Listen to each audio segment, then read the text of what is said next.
చెప్పమ్మా చీప్గా.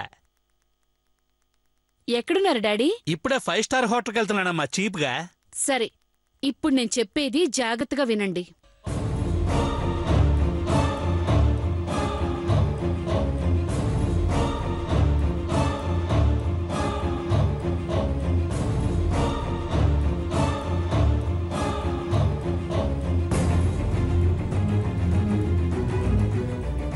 అలాగేనమ్మా, సరిగ్గా గంటలో ఉంటాను అక్కడ చీప్గా.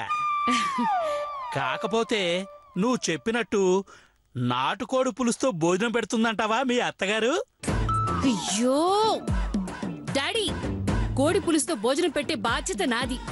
సరేనా, మీరు రండి. అలాగేనమ్మా, నువ్వు ఏర్పాట్లు చేసుకో, వచ్చేస్తున్నావు చీప్గా.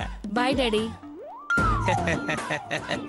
ఒరేయ్, నాటుకోడి పులుసు అంట. నాటుకోడి కూర్చో చీప్గా.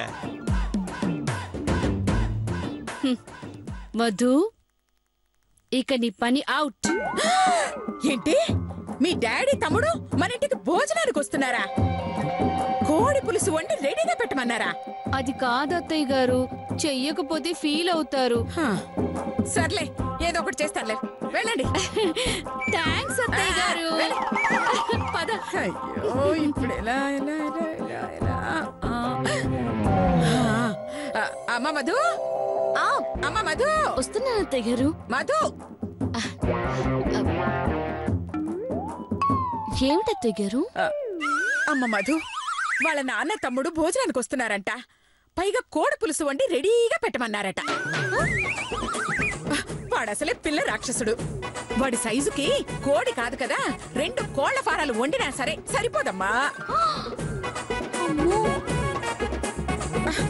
నాకు వియ్యకుడు కదా, పైగా బిజినెస్ మ్యాను.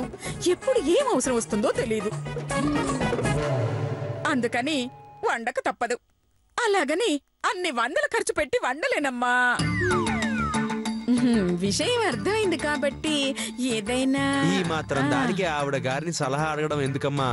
పైసా ఖర్చు లేకుండా కోడి పులుసు వండే ఐడియా నేను చెప్పనా? నిజమా? అయ్యో, ఏందిరా నది, చెప్పు చెప్పు చెప్పు చెప్పు. నీకు తెలిసిందేనమ్మా, చాలా సింపుల్. కోడిని తీసుకొచ్చి దాని తాడు కట్టి అక్కడ వేలాడదీసి ఆ బొండంగాన్ని కూర్చోబెట్టి ఆడికి అన్నం పెట్టి పులుసేసి అదిగో కోడి ఇదిగో పులుసు అంటే పోలా కోడి పులుసు అయిపోయిందిగా. ఎలా ఉంది ఐడియా? అయ్యో, మీ మొహంలో ఉందండి. మరి లేకపోతే పైసా ఖర్చు కాకుండా ఐడియా చెప్పమంటే 200 ఖర్చు అయ్యి ప్లాన్ చెప్తారు ఏంటండి? 200 ఎలా ఖర్చు అవుతాయి? ఎలా ఖర్చు అవుతాయి? కోడిని కొనడానికి ఖర్చు అవుతాయి కదండి. పాయింట్. పైగా మీరు చెప్పిన దాన్ని బట్టి చూస్తే ఆ బోండం తమ్ముడికి 3 వచ్చిందంటే చాలు, పచ్చి కోడి అని చూడకుండా పీకు తినే అవకాశం ఉంది అని. అవును, ఆ మాట నిజమే. మరి పైసా ఖర్చు లేకుండా ఆ పిల్ల ఏనుక్కి కోడి పులుసు ఎలా పెడతామమ్మా?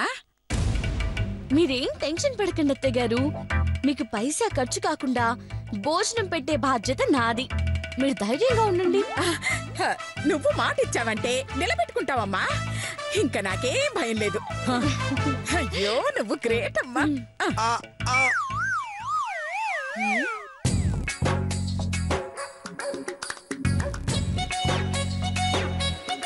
ఈ ఇంటికి వచ్చాక ఇది చాలా ముదిరిపోయింది. దీన్ని కంట్రోల్ చేయడం కష్టమే సుమి.